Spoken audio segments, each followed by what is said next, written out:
Je me suis donc entretenu, à l'instant nous avons déjeuné avec le Premier ministre israélien Benjamin Netanyahou et je voulais remercier à nouveau pour sa visite à Paris après notre échange du 16 juillet dernier et avant qu'il ne se rende à Bruxelles où demain il sera avec les ministres des Affaires étrangères européens. Et vous savez les liens d'amitié forts qui lient nos deux pays et l'attachement de la France à Israël et à sa sécurité. Aussi, je veux d'abord commencer cette conférence de presse en condamnant avec la plus grande clarté toutes les formes d'attaques des dernières heures et des derniers jours contre Israël, attaques terroristes ou attaques parfois non qualifiées, mais tout ce qui menace la sécurité d'Israël et des Israéliens est condamné par la France avec beaucoup de fermeté et de clarté. Israël est un pays ami avec lequel nous avons un dialogue franc, direct et une collaboration étroite, et nous ne saurions accepter quelque forme d'attaque ou de terrorisme que ce soit. Dans les mêmes circonstances, et nous en avons ensemble longuement parlé, la France tient à ce que la paix soit construite dans la durée dans la région. Et dans ce contexte, conformément à nos positions depuis plusieurs décennies, la France tient à ce que deux États en paix, avec des frontières internationalement reconnues, puissent voir le jour dans la région entre Israël et la Palestine. Et dans ce contexte, j'ai en effet ainsi expliqué au Premier ministre Netanyahou ma désapprobation des déclarations récentes du président des États-Unis que la France juge contraire au droit international et dangereuse pour la paix. Dangereuse pour la paix parce qu'elle ne me semble pas servir à court terme la cause de la sécurité, y compris d'Israël et des Israéliens eux-mêmes. Sur ce sujet, la France demeure convaincue que la seule solution, conformément au droit international et à nos engagements de long terme, est de permettre l'établissement de deux États vivant côte à côte en paix et que cela peut émerger par la négociation. Nous soutiendrons en tout cas toute initiative qui serait prise en ce sens et j'ai invité le Premier ministre en tout cas à mener des gestes courageux en direction des Palestiniens pour sortir de l'impasse actuelle. J'ai souligné également l'importance pour nous en commun de continuer à avoir un agenda bilatéral cohérent avec cet objectif. Au-delà de ce sujet que je viens de rappeler, nous avons également évoqué plusieurs sujets bilatéraux importants. Notre relation est fondée sur une coopération de longue date avec des liens humains d'une extrême densité. Et c'est pour la France une relation singulière que celle avec Israël, à laquelle je suis profondément attaché. En particulier, nous souhaitons approfondir et diversifier notre coopération qui est déjà riche en matière économique, technologique ou culturelle. Je souhaite que nous puissions ensemble travailler sur des coopérations économiques et technologiques plus étroites. Nous l'avons évoqué l'un et l'autre, en matière d'innovation, de start-up et de financement des start-up. Et nous aurons également à accroître nos coopérations en matière culturelle. La saison croisée France-Israël, qui se tiendra de juin à novembre 2018 dans nos deux pays, sera un moment fort de rencontre entre les cultures, entre nos peuples.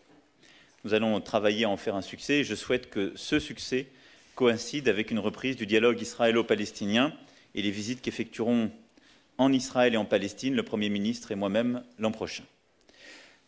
Nous avons également échangé avec le Premier ministre Netanyahou sur plusieurs sujets régionaux et la France, je le dis, est résolument attachée à la sécurité d'Israël et déterminée à poursuivre avec elle un combat que nous avons évoqué. Nous avons abordé en particulier les déséquilibres causés par les crises régionales et les menaces aux frontières d'Israël. J'ai réaffirmé la volonté de la France de préserver la sécurité d'Israël et son appel à tous les acteurs régionaux à jouer un rôle constructif et stabilisateur. Nous avons évoqué la situation en Syrie et j'ai rappelé la nécessité d'une solution politique sous l'égide des Nations Unies pour mettre fin aux souffrances des populations et lutter efficacement contre le terrorisme et stabiliser durablement le pays. Nous prendrons avec plusieurs de nos partenaires des initiatives en ce sens dans les prochaines semaines, dès que le conflit militaire sur le terrain et contre Daesh sera parachevé. Nous avons évoqué au-delà de cela la situation au Liban. Nous sommes très attachés à l'intégrité, la stabilité et un État fort au Liban.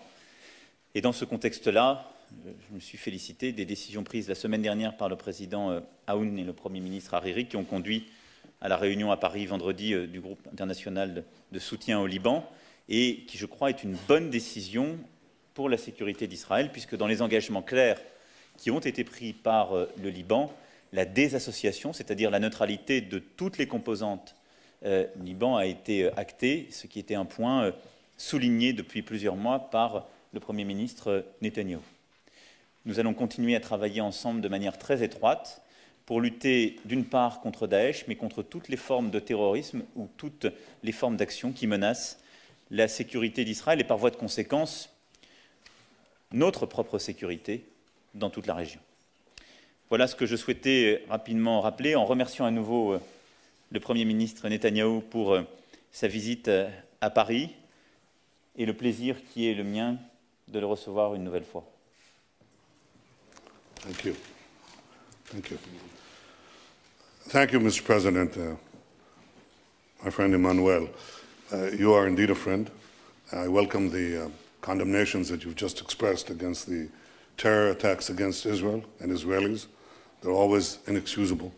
We are partners in the quest for peace, security, prosperity, and culture. We share so much, so many goals, so many values. And indeed, I think that in the entire Middle East, there is not a country that stands as the vanguard of the values that France cherishes, identify France, its very basic identity, and fights for these values as the State of Israel. We cooperate on many areas, including security, and as you well know, that cooperation has saved many lives. Israel has provided invaluable intelligence to many countries in Europe and many countries outside of Europe that have prevented dozens of horrible terrorist attacks, some of which, unfortunately, you have suffered. We fight together in this battle against barbarism, and you're a principal leader in that fight across the Middle East as well. Your efforts in Lebanon are to be commended. Your efforts to prevent the spread of Iranian aggression are to be commended. Does this mean that Emmanuel Macron and I agree on everything? Not yet. We're working on it. It's a question of time. But it's a pleasure to see you again in Paris. Paris is the capital of France. Jerusalem is the capital of Israel. It's been the capital of Israel for 3,000 years. It's been the capital of the Jewish state for 70 years. We respect your history and your choices, and we know that as friends, you respect ours. I think this is also essential for peace. I think what peace requires is to be built on a foundation of truth, on the facts of the past and on the present. This is the only way that you can build a realistic and successful future. There is an effort continually in UN forums, in UNESCO and elsewhere, to deny the millennial connection of the Jewish people to Jerusalem. It's absurd. You can read it in a very fine book. It's called the Bible. You can read it after the Bible. You can hear it in the history of Jewish communities throughout our diaspora, next year in Jerusalem, next year in Jerusalem. Where else is the capital of Israel but in Jerusalem? Where is our Knesset, our parliament? Where is our Supreme Court? The seat of our government, the Prime Minister's office, the President's office. It's not in Beersheba, it's not in Ashdod. These are wonderful cities, but it's in Jerusalem. It's always been our capital. And Jerusalem has never been the capital of any other people. I think the sooner the Palestinians come to grips with this reality, the sooner we'll move towards peace. And this is why I think President Trump's announcement was so historic and so important for peace. On the quest for peace, there is a serious effort underway now by the United States. And all I can say, as I said, related to President Macron, I think, if you'll pardon the expression, we should give peace a chance. by bringing things to their historical truth, by opening up the possibility of renewed negotiations with a renewed initiatives. Now, peace requires not only that we recognize reality, but that we also fight aggression. President Macron and I agree that we must stop the main source of aggression in the Middle East, which is Iran. Iran is all over the place. It's in Iraq, it's in Syria, it's already in Lebanon, where the president is valiantly trying to change the situation, taking a real initiative, which we appreciate and support. It's in Gaza, it's in Yemen. We have to do what we can to stop Iran. What Iran is trying to do regarding Israel, whom it openly calls for our annihilation, is to do two new things. The first new thing is to entrench itself militarily with land forces, air forces, and naval forces in Syria, with the express purpose of fighting and destroying Israel. We will not tolerate that. We back up our words with actions. The second thing that Iran is trying to do is to put inside Lebanon game-changing missiles, precision-guided missiles, to manufacture and to add to over 100,000 statistical missiles and rockets, to add precision-guided munitions, thousands of them, that could be a great danger to Israel, its cities, and its people. We will not tolerate that either. We look towards responsible leaders and to important leaders, such as yourself, President Macron, to help us roll back this aggression, to help us give peace a chance, not only with our Palestinian neighbors, but in the region as a whole. In the region as a whole, there's been a sea change, because many of the Arab countries now recognize that Israel is not their enemy, but their indispensable ally in fighting the twin sources of militant Islam and its terror. The Sunnis led by Daesh, the militant Shiites led by Iran. There is in this a blessing, because this could help pave the way for an ultimate peace between us and our Palestinian neighbors and between us and the rest of the Arab world. I don't give up even on the people of Iran. I speak to them periodically, and I know that they wish to see a change as well. But this is further in the future. Today, our job is to prevent aggression and to give peace its deserved chance. In this, President Macron, Emmanuel, you are an indispensable partner. I thank you again for your hospitality, for your friendship, and for your efforts. Thank you.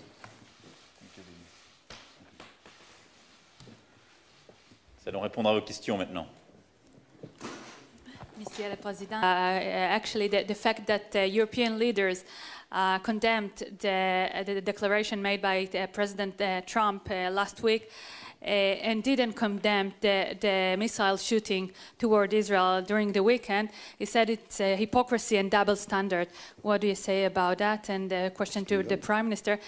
A guy was stabbed this morning in Jerusalem, in West Jerusalem, and a tunnel was discovered in Gaza Strip. It seems like it's going to be an escalation between Israel and the Palestinians and the terror.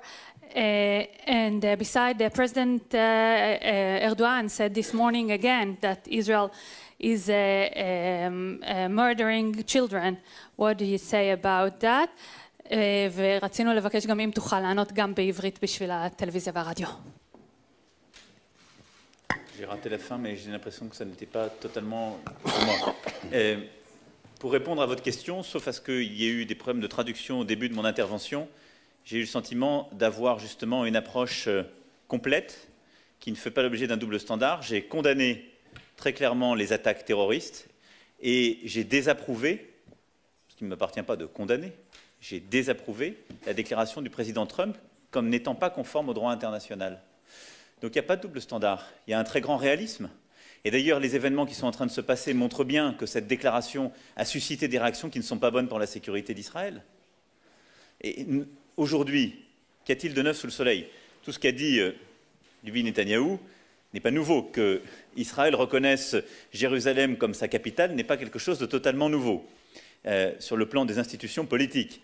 Ce qui est nouveau, c'est qu'une puissance extérieure, comme les États-Unis d'Amérique, dont le rôle a toujours été de construire la paix par la négociation, reconnaissent unilatéralement quelque chose qui n'est pas conforme au droit international. C'est en ça que j'ai considéré que je l'ai désapprouvé, que j'ai décidé de ne pas m'inscrire dans cette perspective. Mais dans le même temps, j'ai toujours, avec beaucoup de force, condamné toute action terroriste militaire ou qui attentait à la sécurité des Israéliens et de l'État d'Israël. Ma conviction, c'est que la seule façon de sortir de la situation dans laquelle nous sommes plongés depuis des décennies est de construire la paix, et la paix ne viendra que des parties prenantes. Et je partage totalement ce qu'a dit le Premier ministre Netanyahou quand il a dit qu'il faut laisser une chance à la paix. Je lui dis, laisse une chance à la paix, fais un geste vers les Palestiniens. La paix, elle ne dépend pas des États-Unis tout seuls de leur côté ou de la France toute seule. Elle dépend de la capacité des deux dirigeants, israéliens et palestiniens, à la faire. Give a chance. I think President Macron began his comments today by condemning the terrorist attacks against Israel the last few hours and the last few days. So I think that answers the first part of your question. On the question of the tunnel, yesterday we uncovered again a tunnel. Since time immemorial, people have used tunnels to attack other people. That is not new. What is new is that Israel, amazingly, is developing the technology to find tunnels and to prevent the use of tunnels as a means of terror attacks. This is a culmination of tremendous technological innovation and in some cases tremendous courage by our people. And we will continue. אנחנו בדרך הנכונה, אנחנו מפתחים טכנולוגיות פורצות דרך שאין בעולם, ואנחנו נמשיך בדרך הזאת. המלאכה עדיין לא הסתיימה, אבל אין ספק שאנחנו בכיוון הנכון, אנחנו נמשיך בו. You asked about the attack in Jerusalem. There is another one that just happened hours ago when an innocent person was stabbed, attacked.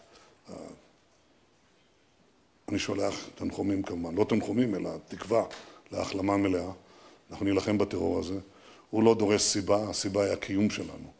עצם היותנו שם. ולא סיבה זו או אחרת, אנחנו כבר רואים את זה הרבה שנים, בהרבה אירועים. ואנחנו נמשיך להילחם בטרור. Mr. Erdogan has attacked Israel. You asked, what is my response? I'm not used to receiving lectures about morality from a leader who bombs Kurdish villagers in his native Turkey, who jails journalists, who helps Iran go around international sanctions, and who helps terrorists, including in Gaza, kill innocent people. That is not the man who is going to lecture us. ארדואן לא יטיף לנו שום הטפות, אדם שמפציץ כפרים קורדים בטורקיה, שמשליך עיתונאים לבתי הכלא, שעוזר לאיראן לחמוק מסנקציות בינלאומיות, ושמסייע לטרוריסטים לתקוף אזרחים חפים מפשע בעזה ובמקומות אחרים, שיטיף במקום אחר. I translated what I said in English to Hebrew.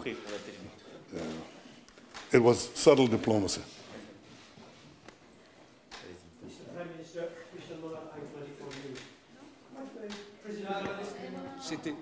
Et on peut se mettre d'accord, à mon avis. Comme hypocrite, apparemment la France n'en fait pas partie. Que comptez-vous répondre à cette demande du président Macron de faire un geste vis-à-vis des Palestiniens? Quel geste pensez-vous pouvoir faire? Et au président français, Emmanuel Macron, la France, vous dites, est disponible pour toute initiative. Est-ce que la France pense elle-même lancer une initiative pour relancer, autant que faire se peut, ou éviter une catastrophe? Et est-ce qu'elle va s'inscrire dans le sillage de ce qui est de la conférence de paix de janvier 2017, qui finalement avait été une des rares initiatives diplomatiques internationales qui avait remis, même si les Israéliens et les Palestiniens n'y étaient pas, qui avait remis la question sur le devant de la scène diplomatique? to negotiate it. Well, the most important thing about peace is, first of all, to recognize that the other side has a right to exist. I think this is what's holding up the peace between Israel and the Palestinians. One of the manifestations of this refusal is the mere refusal to sit down with Israel. Here's the gesture I offer, and I offer again. I do so right here in the Elysee. I have offered continuously to Mr. Abbas to sit down and negotiate peace. I do so again. That's a gesture of peace. Nothing could be simpler. If he wants peace, he'll sit down and negotiate. End of speech. Sur votre question, la première chose pour que quelques processus puissent advenir, c'est qu'il n'y ait pas dans les jours et les semaines qui viennent. Il est trop tôt pour le dire. Je pense qu'il y a des conséquences sur le terrain de ce qui a été déclaré, je l'ai rappelé, et ce qui me conduit à appeler au calme. Ensuite, il y a une volonté de médiation américaine qui demeure, et moi, je ne veux pas la condamner ab initio. Et donc, il faut attendre dans les prochaines semaines, les prochains mois, ce qui sera proposé, ce que j'expliquais tout à l'heure. Et je pense qu'ensuite, c'est aux parties de dire si elles l'acceptent ou pas. C'est aux parties de dire si elles considèrent que l'option qui serait mise sur la table peut retenir en quelque sorte leur agrément, en tout cas un début de discussion. Ce n'est pas à moi d'en juger. La situation est déjà suffisamment complexe pour qu'elle ne soit pas arbitrée depuis l'extérieur par tel ou tel. Et je pense qu'il est préférable, quand il y a l'annonce d'une initiative, de ne pas les multiplier parce qu'elles se cannibalisent les unes avec les autres. Voilà. Donc je suis, pour ma part, favorable à attendre ce qui sera proposé, à voir, et la France aidera en tout cas à construire la paix dans la fidélité des principes qui ont toujours été les siens sur le terrain et sur ce sujet. Pour ce qui est des gestes, comme je l'ai dit tout à l'heure, il me semble que commencer par le gel de la colonisation et les mesures de confiance à l'égard de l'autorité palestinienne, ce sont des gestes que nous avons évoqués avec le Premier ministre Netanyahou qui sont d'importance. Très bien. Je crois que nous arrivons à la fin de cette conférence de presse. Je vous remercie pour votre attention. Thank you.